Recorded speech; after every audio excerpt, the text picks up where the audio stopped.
दोस्तों, आपने देखा होगा कि कुछ लोगों की पत्नी चाहे कितनी भी सुंदर क्यों ना हो, लेकिन कुछ मर्दों को पराई औरत के साथ संबंध बनाने की इच्छा ज्यादा होती है।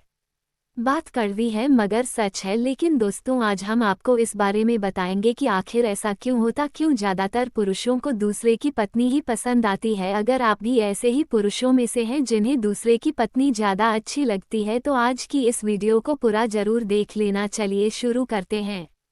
कुछ मर्दों को पराई औरतों में ज्यादा दिलचस्पी क्यों होती है? दोस्तों, इस दुनिया में हर तरह के लोग होते हैं। कुछ जो अपनी बीवी को देवी मानते हैं और कुछ जो शादी के बाद भी दूसरों की ओर ललचाई नजरों से देखते हैं। चलिए जानते हैं इसकी असली वजह। नंबर 1, पत्नी में परमानेंट वाली फीलिंग। पराई औरत में नयापन। कुछ पुरुषों को रिश्तों में एक्साइटमेंट चाहिए।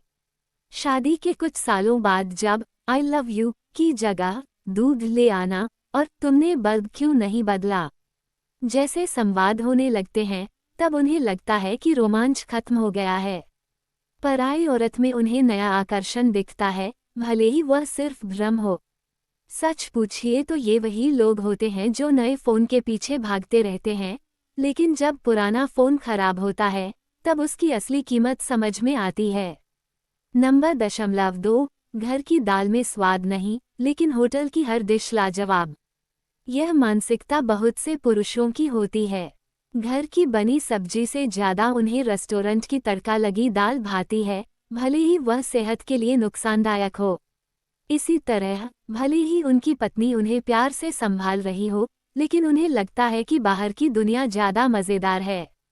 ये सोचे बिना कि घर की दाल ही असली पोषण देती है और होटल की दाल सिर्फ कुछ समय का स्वाद।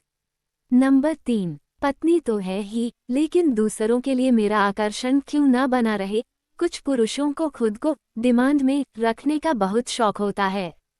भले ही शादी हो गई हो, लेकिन अगर कोई औरत उनकी तारीफ कर दे तो उनका सीना 56 इंच का हो जाता है।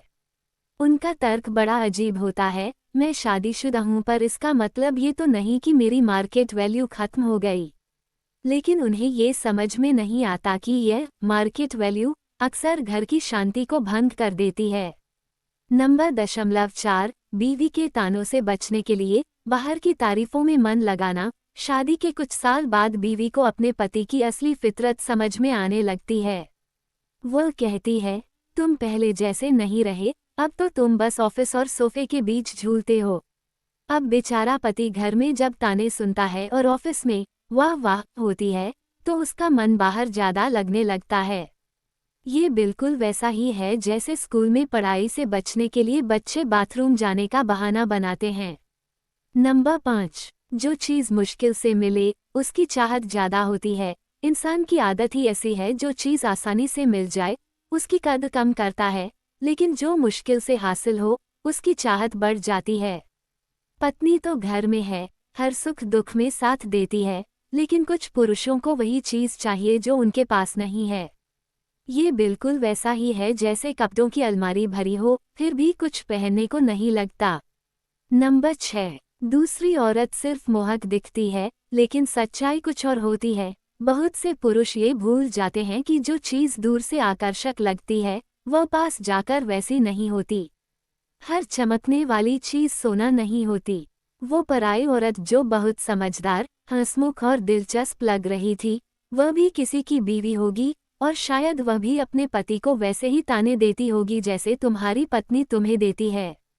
नंबर 7, जिन्हें अपनी बीवी की अहमियत समझने में देर हो जाती है। बहुत से पुरुष बाहर के आकर्षण में इतने उलझ जाते हैं कि जब तक उन्हें अपनी बीवी की कद्र समझ में आती है, तब तक बहुत देर हो चुकी होती है। जब पत्नी छोड़कर चली जाती है, तब एहसास होता है कि जो घर उसने बनाया था वह प्यार, त्याग और समझदारी से भरा था, लेकिन वह उसे वक्त रहते समझ नहीं सका। तो दोस्तों, उम्मीद है आप जान गए होंगे कि असली सुख घर में ही है।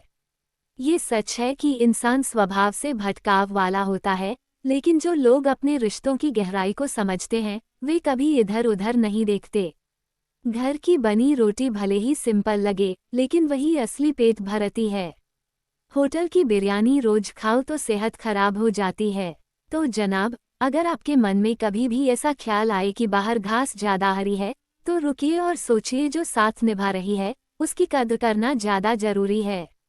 उम्मीद है आज का ये वीडियो आपके लिए जानकारीपूर्ण साबित हुआ होगा। अगर आपको ये जानकारी पसंद आई हो तो हमारे वीडियो को लाइक, शेयर और सब्सक्राइब करना न भूलें। अगली बार फिर मिलेंगे एक नई और रोचक जानकारी के साथ। धन्यवाद।